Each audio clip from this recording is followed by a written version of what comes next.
యెహెజ్కేలు గ్రంథము 20వ అధ్యాయము. 7వ సంవత్సరము 5వ నెల 10వ దినమున ఇశ్రాయేలీల పెద్దలలో కొందరు యెహోవా యొద్ద విచారణ చేయుటకై నా యొద్దకు వచ్చి నా ఎదుట కూర్చుండి ఉండగా, యెహోవా వాక్కు నాకు ప్రత్యక్షమై ఈలాగు సెలవిచ్చెను.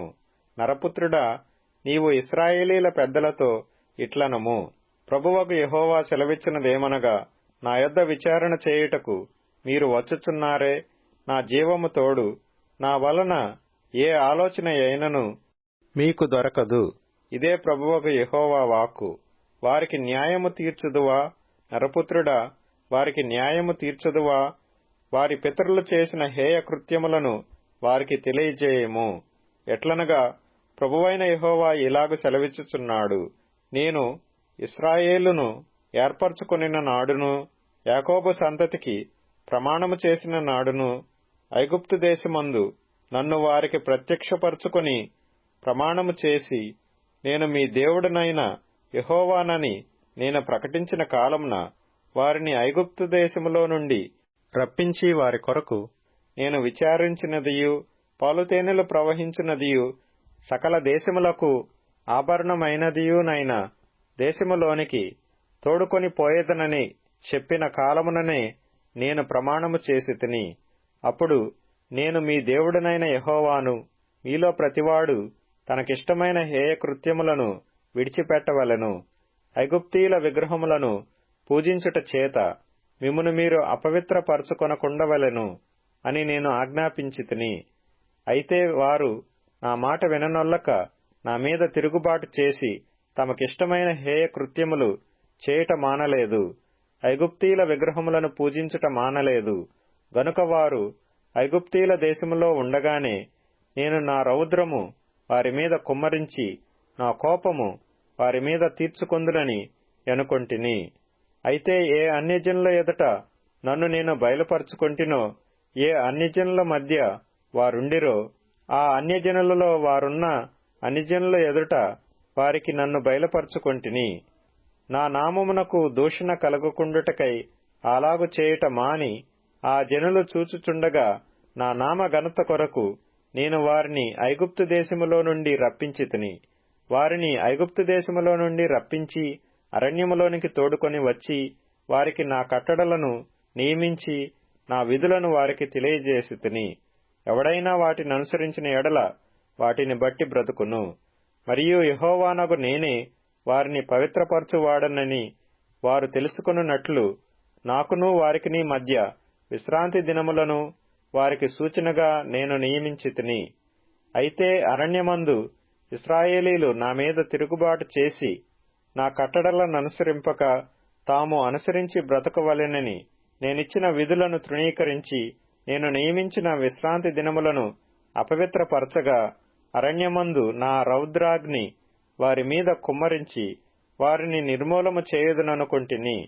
అయితే నేను వారిని రప్పింపగా ఏ అన్యజనులు చూచిరో, ఏ అన్యజనులలో నుండి నేను వారిని రప్పించితునో వారి ఎదుట నా నామమునకు దూషణ కలగకుండునట్లు నేననుకొనిన ప్రకారము చేయక మానితిని.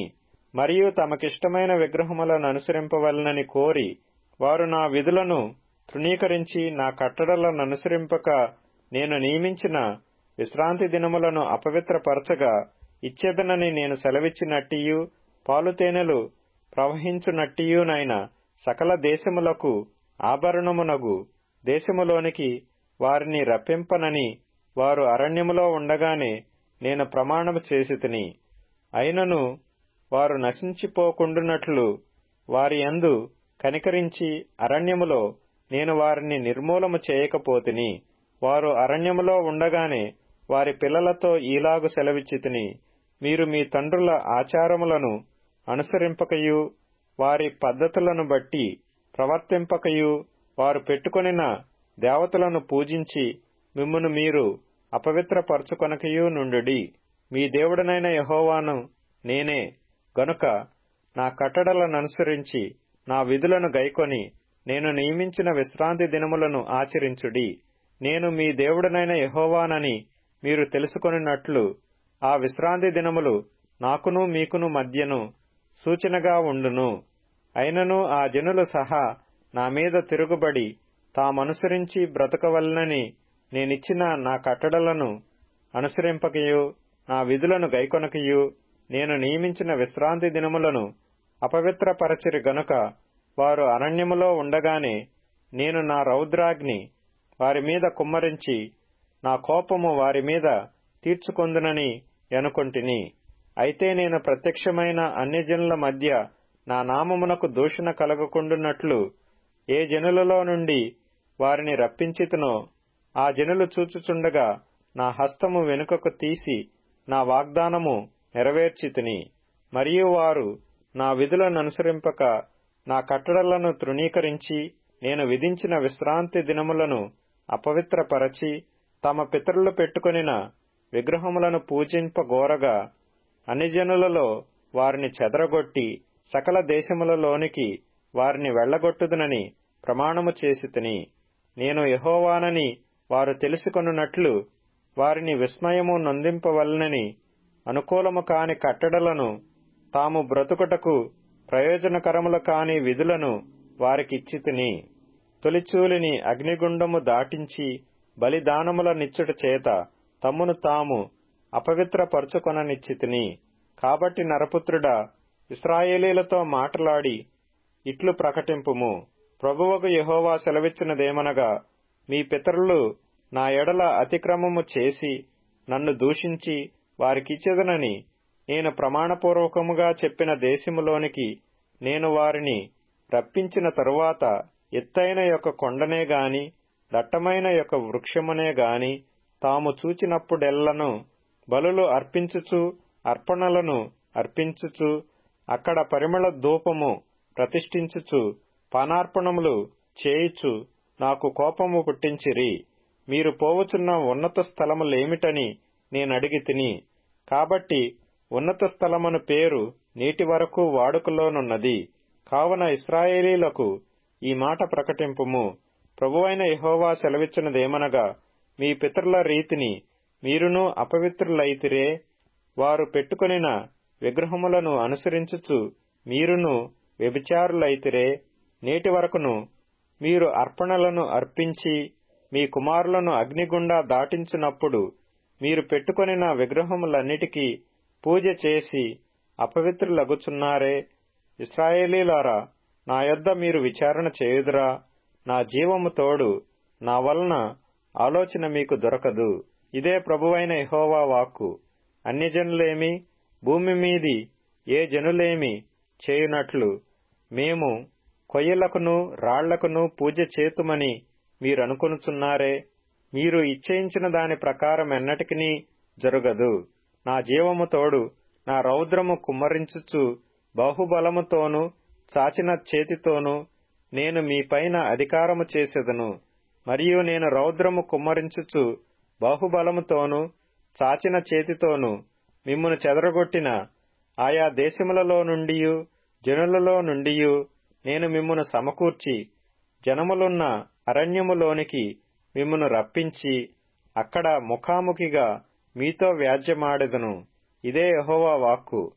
ఐగుప్తీయుల దేశపు అరణ్యములో నేను మీ పితరులతో వ్యాజ్యమాడినట్టు మీతోనూ వ్యాజ్యమాడెదను.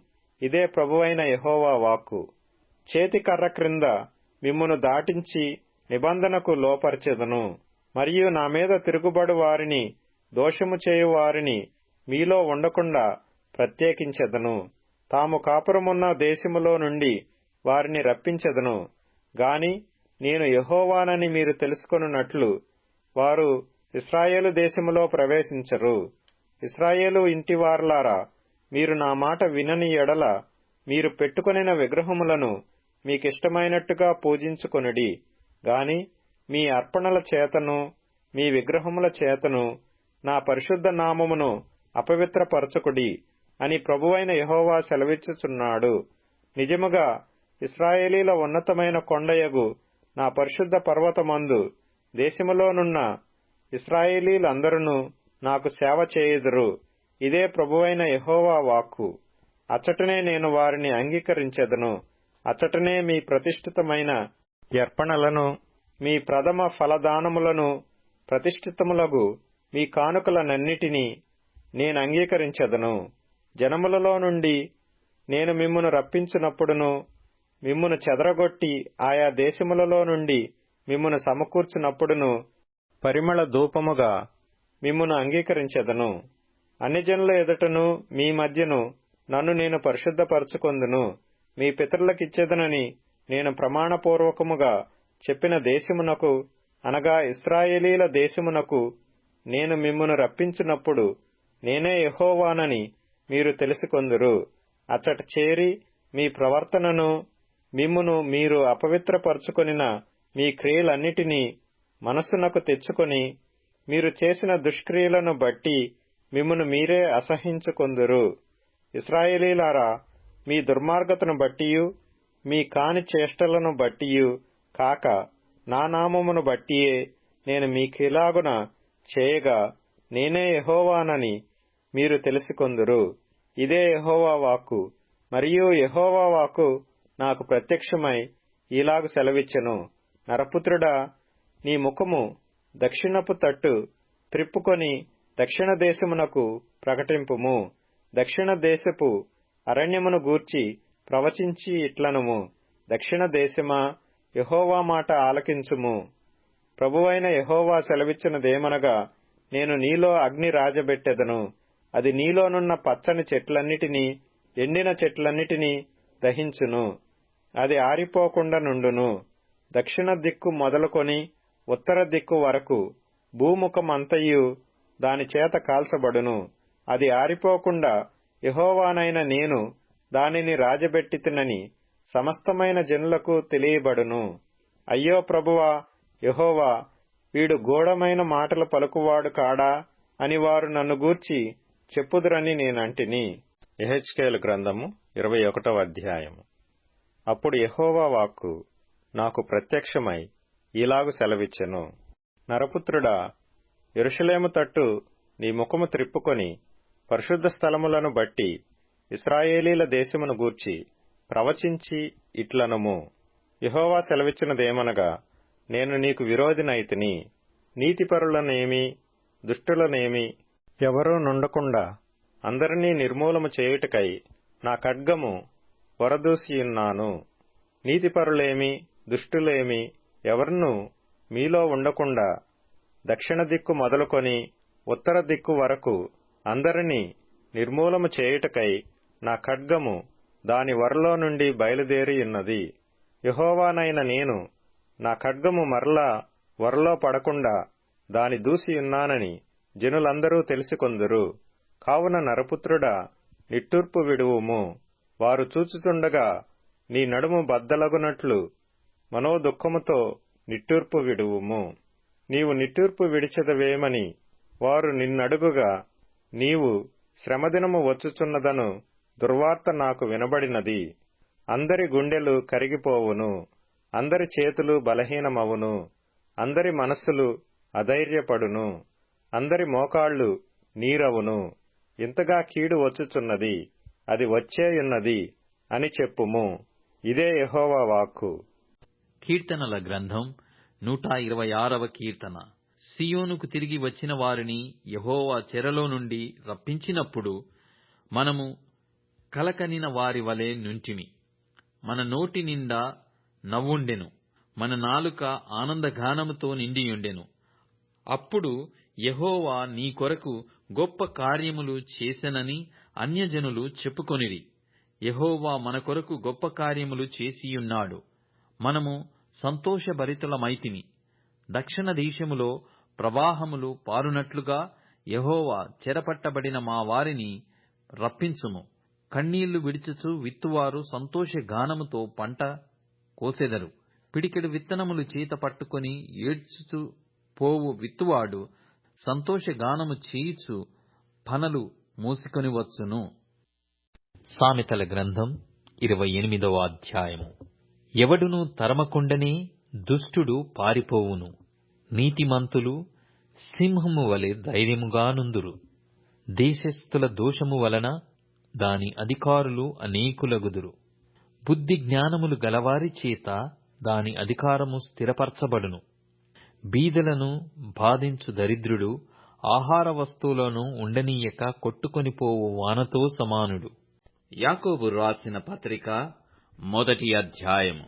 మీరు వినువారు మాత్రమై ఉండి మిమ్మును మీరు మోసపుచ్చుకొనకుండా వాక్య ప్రకారము ప్రవర్తించువారునై యుండుడి. ఎవడైనను వాక్యమును వినువాడయ్యుండి దాని ప్రకారము ప్రవర్తింపని వాడైతే వాడు అద్దములో తన సహజ ముఖమును చూచుకొను మనుష్యుని పోలియున్నాడు.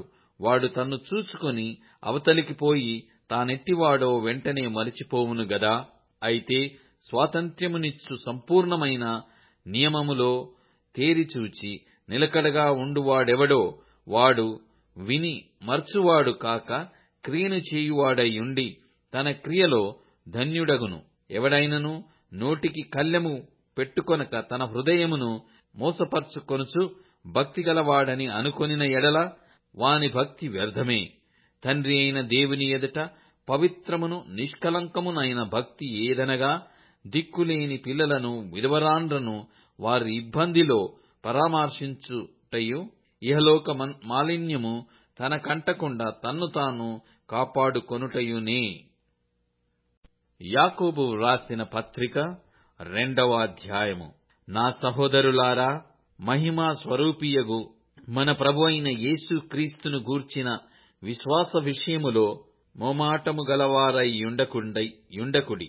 ఎలాగనగా బంగారు ఉంగరము పెట్టుకొని ప్రశస్త వస్త్రములు ధరించుకొనిన యొకడు మీ సమాజ మందిరములోనికి వచ్చినప్పుడు మురికి బట్టలు కట్టుకొనిన దరిద్రుడును లోపలికి వచ్చిన ఎడల మీరు ప్రశస్త వస్త్రములు ధరించుకొనిన వానిని చూచి సన్మానించి నీవిక్కడ మంచి స్థలమందు కూర్చుండుమని చెప్పి ఆ దరిద్రునితో నీవిక్కడ నిలువుము, లేక ఇక్కడ నా పాదపీఠమునకు దిగువను కూర్చుండుమని చెప్పిన ఎడల మీ మనస్సులలో భేదములు పెట్టుకొని మీరు దురాలోచనతో విమర్శ చేసిన వారగుదురు కారా?